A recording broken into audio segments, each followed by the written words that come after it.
ati vraiment naho noshaka uyu munsi nkaca nturiya muhira bikigendera neza birabereye mugabo uyu munsi kumva gusa yuko ndi mu ngoro y'Imana kandi nakiri ubugingo budashira ico conyene kiratuma ashobora kumva no hamagarira n'abandi kuza hondi rero ikintu ca mbere numva hamwe gikomeye kugwaruka burya nyene urashobora kwiyumvira kuri kubukawe uyu munsi uri kubaho gute mbega Yesu Kristo yoza ubunyene ojana nawe aho tushira point d'interrogation n'abariko baradukurikirana vyiyumvireko mbega uyu munsi Kristo aje gutora ishengero ryiwe eske wo bamwo erega ntazokubaza umunezero wabaye iki ariko ica azokubaza mbega waranyizeye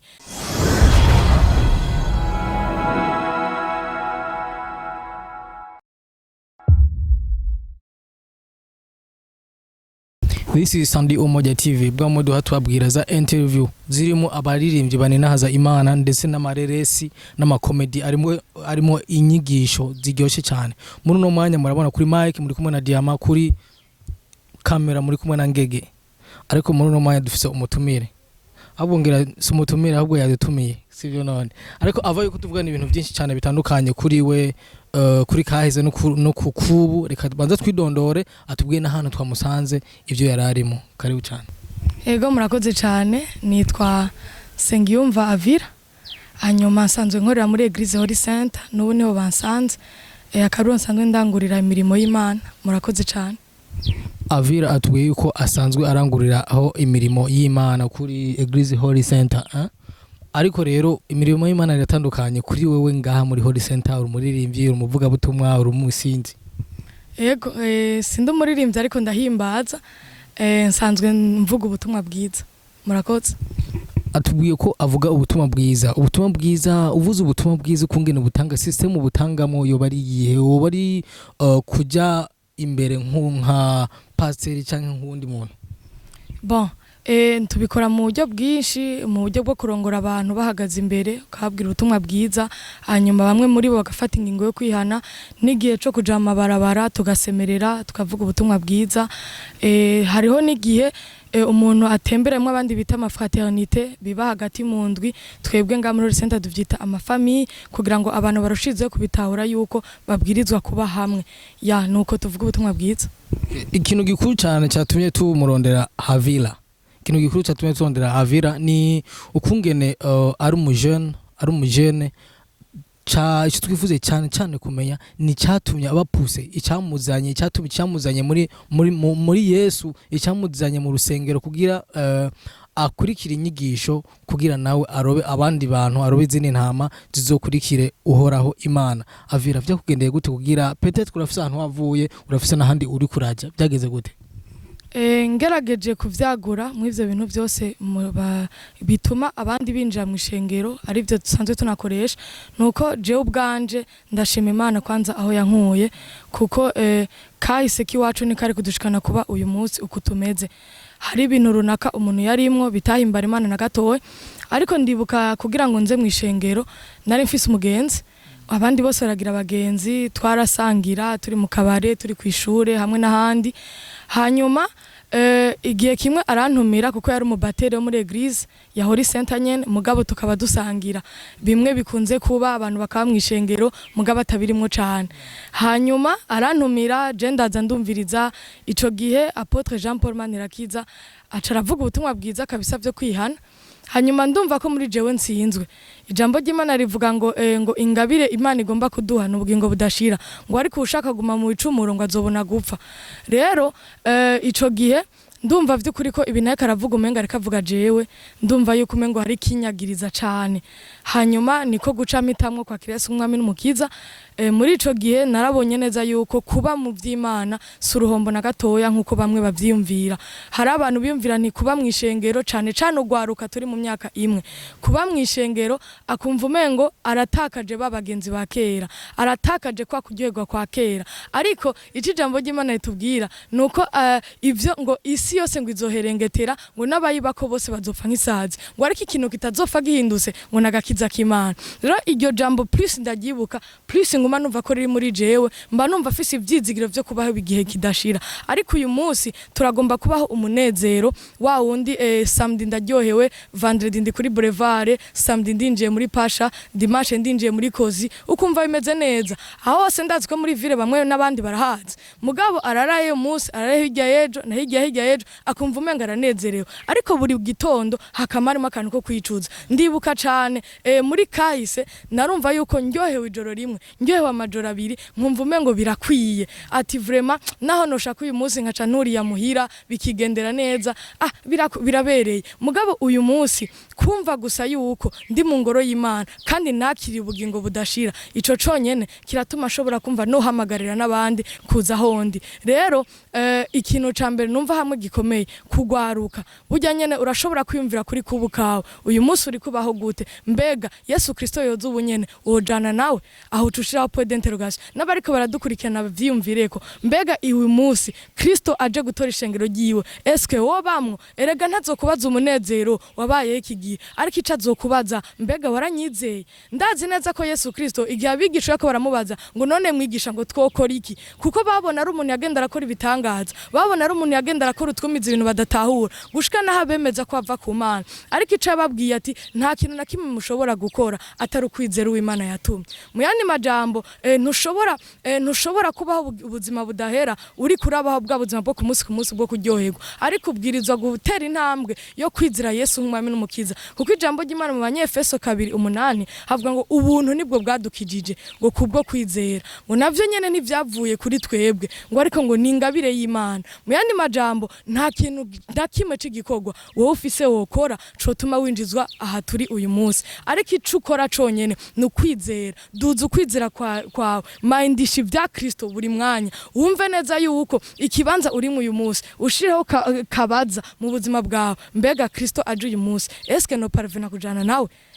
kandi kindi naco dukwiriye kumenya hari abajene benshi biyumvira ati ilfo ko mpebiki ifo ko mpeba kiriya ifo ko mpeba nabariya kugira ngo negere Kristo ngo nakire ubuzima budahera ariko ico Kristo yavuze ngo icanzanye ku isi ngo nukurondera babandi nyene bacafuye rero kwiyumvira yuko hari ibintu runaka ubanza guheba kugira ngo winjire muri buno bwami twajemwo oya namba uwo muntu ariko aribesha ariko icabwirizwa kwiyumvira nukumenya neza yuko Yesu Kristo yazanywe no kurondera babi ntiyaje kurondera abagororotse nico gituma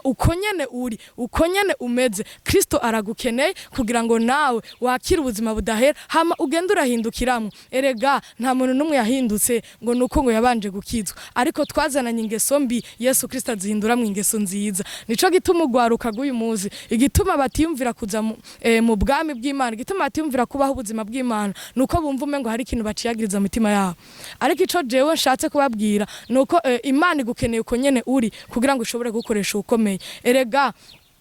Imana ntiyari gutera iteka Dawidi yari umunyamafuti cyane ariko igihe cyose yegera Imana akayihimbaza yacimubabarira kubera iki yaravuga ni jewe ubukiriro bwanje buri imbere y'Imana sinzi yuko turashaka gusoma ijambo ry'Imana gatoya riri muri Bikorinto ba 2 igice ca 6 umurongo kuva ku wa 2 haravuga ngo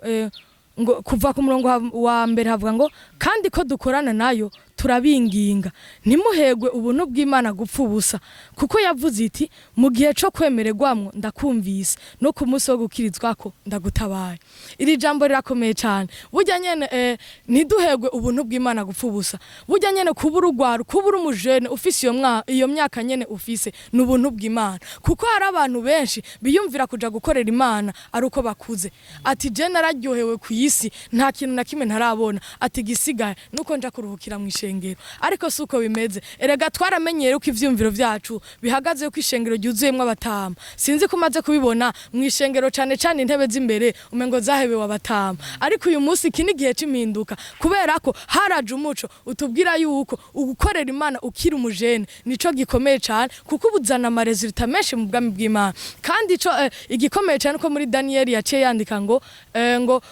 abashikanye benshi kukugororoka bazokayangana ngo nk'inyenyeri yo mwitazanure ry'umuriro bisigura ngo ugomba gukayangana muri buno buzima ugomba kubaho wagukiwe cyane nuko uhitamwe buno buzima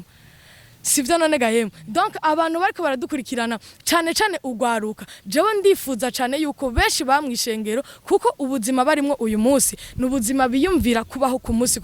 ntibiyumvira ati mbega ejo vyogenda gute, mbega hirya ejo, turetse gusa no kuba mu bwami bw'Imana no financièrement baracabaho ku munsi ariko ubu turakeneye umuco utubwira ko tubayeho mu isi ibw'ubutumwa bwiza itunze kandi tunganiwe. Mu yandi majambo isi bw'ubutumwa bwiza nukumenya ko ugo gwaruka gose turarukeneye mu ishengero. Izo nguvu reka ndabereke akaroro kari hafi. Igihugu twaramaze kumenya neza yuko inguvu cyane zikomeye ziri mu gwaruka. Burya igihugu cubakiye kugwaruka. Nico gituma uyu munsi hama hariho inyigisho z'ukwaruka mu masosiyasiyo amwe canka yandi. Kubera iki zirya nguvu zabo barazikeneye mu gihugu kugira ngo zishobore kuzana ama resultat ahambaye cyane. Kuko resultat y'umujene siyo resultat y'umutama. Ariko igikenewe nuko ujya mutama arafise hashika. Ariko wowe urugwaruka cyane cyane ukijijwe hari ayandi ma resultat uzana mu bwame bw'Imana amatanye n'inguvu zaho. Nico gitumira ijambo nari basomye vuga ngo nuhegwe ubuntu bw'Imana gupfubuza. Burya nyene kuba urugwaruka ugatahura ibi n'ubuntu bw'Imana. Si bose baparvenye kumva ino nkuru nziza bakingana ukutungana. Ariko uyu munsi novuga ni kanguro kugwaruka kubona dushaka yuko baza mu bwami bw'Imana kugira ngo beinvestise izo nguvu zabo bagifise iyo myaka komsa kugira ngo ishengero rya Kristo ryagukirwa. Ikindi naco nashaka kongerako nukumenya neza yuko kuba mu ishengero rya Kristo sukwinjirira nga muri Holy Center cha kwinjira muri Gatolika mu Amizirma cha muri Fekabu n'ahandi. Ariko ishengero rya Kristo nukumenya ko akiri Yesu umwami n'umukiza. Burya nyene washobora kuba winjira ngaha udakijijwe. Kandi nigiye Kristo azoza nazorangwa ngo ryari shengero ngowe na apotre, ariko ryari shengero ngowe na Kristo. Apotre n'umuvyeyi adufasha gusa gushika mu ntambwe z'imbere mu gakiza twakiriye akaturera nk'umuvyeyi. Ariko igikomeye cyane nuko winjira mu ishengero rya Kristo rimwe yiguza amaraso yiwe, rimwe avuga ni umuntu wese ashatse kwinjira muri jewe nuko abanza guca mu irembo na muciri ari ryo gitwa agakiza. Ego cyane. Donc rero ugwaruka dukeneye uyu munsi n'ugwaruka ruri mu ishengero, n'ugwaruka gwahisemwo Yesu nk'umwami n'umukiza w'ubuzima bwawe. Ikindi tugomba kongera ko cyane ku kintu cerekeye ugwaruka nukumenya yuko ivyumviro vy'uyu munsi biramatanye nico bakiriye muri bo. Burya nyene ico udafise muri wewe ntushobora kukivyara ngo ukizane ku mugaragaro. Nivyo turaryoherwa, nivyo turanezerwa kuna kuriya, kandi navyo si bibi birakenewe mu buzima. Kuko iyo umuntu atabayeho uyu munsi ivyo ari karabona nashobora kumenya ivyo ahitamwo muri kazoza. Ariko ikintu ca mbere rero dukwiriye kumenya ukubaho kwawe kuramatanye n'imitamwo yiwawe. Ukuntu uhitamwo nivyo bikurongora mu buzima. Uhisemo kwakira Yesu umwami n'umukiza w'ubuzima bwawe, mwe muyararaza akaba muri wewe kandi akakurongora kuvyo wifuza kubaho. Burya nyene amajambo watura uyu munsi bivanye n'agakiza,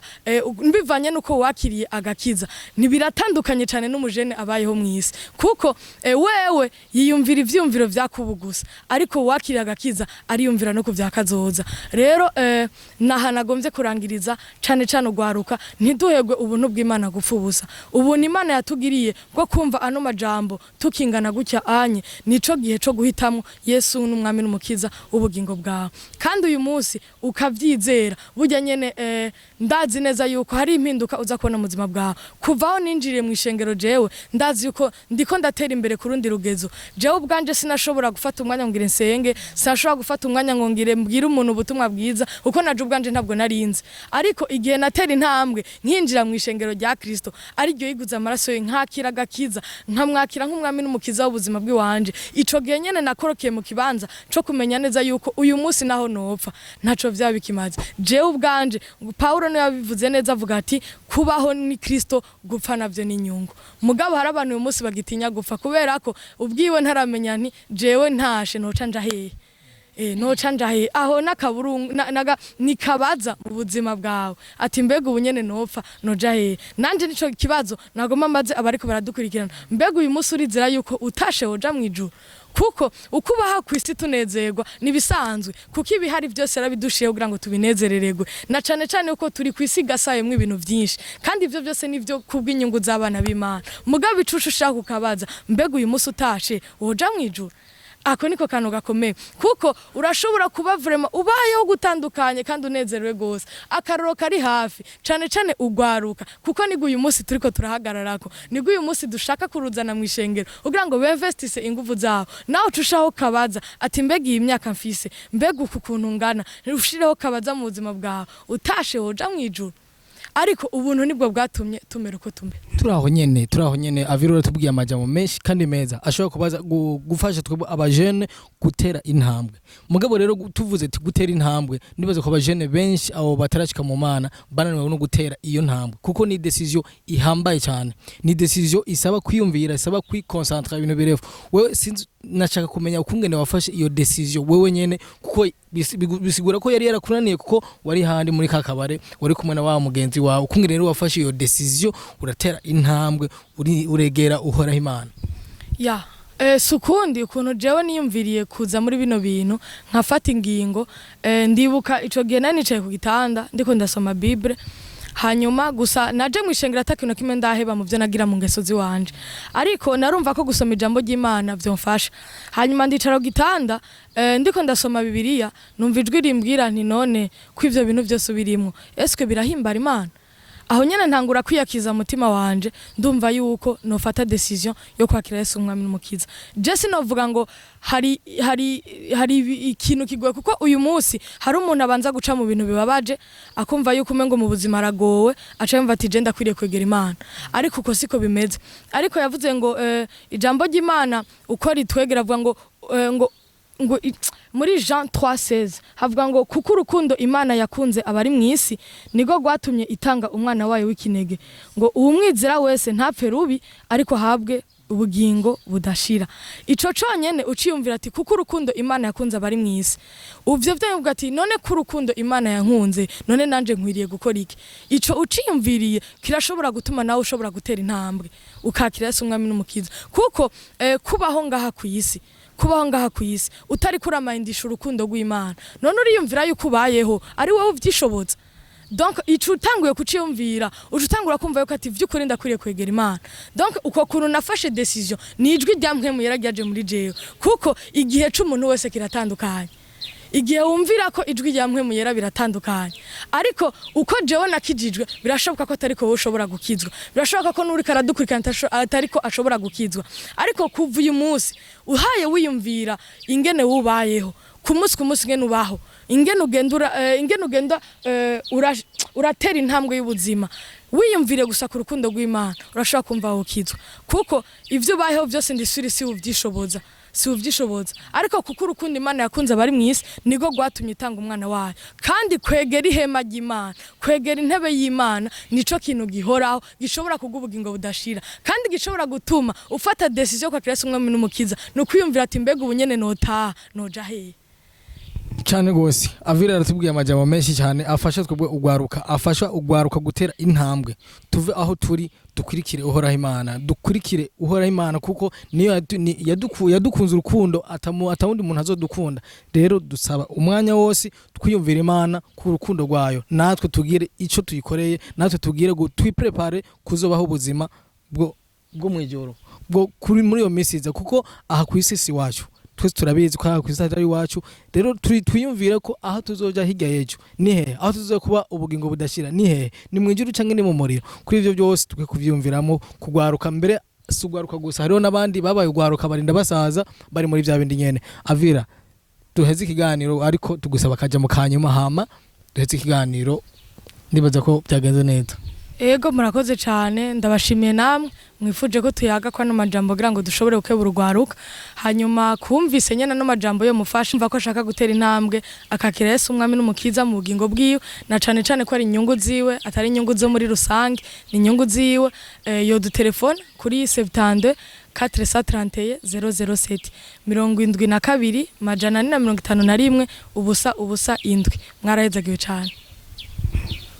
Mumvise neza aho tuzobasanga aho tubukeneye kumviriza kubwirwa intahe y'ukungene yofata decision y'ukungene yofata intambwe yindi aho muzomusanga telefone cyaba zibahaye ibito dusaba no kubandanya twizera Imana dukunda Imana tuyisenga kuko byose ni ibiduha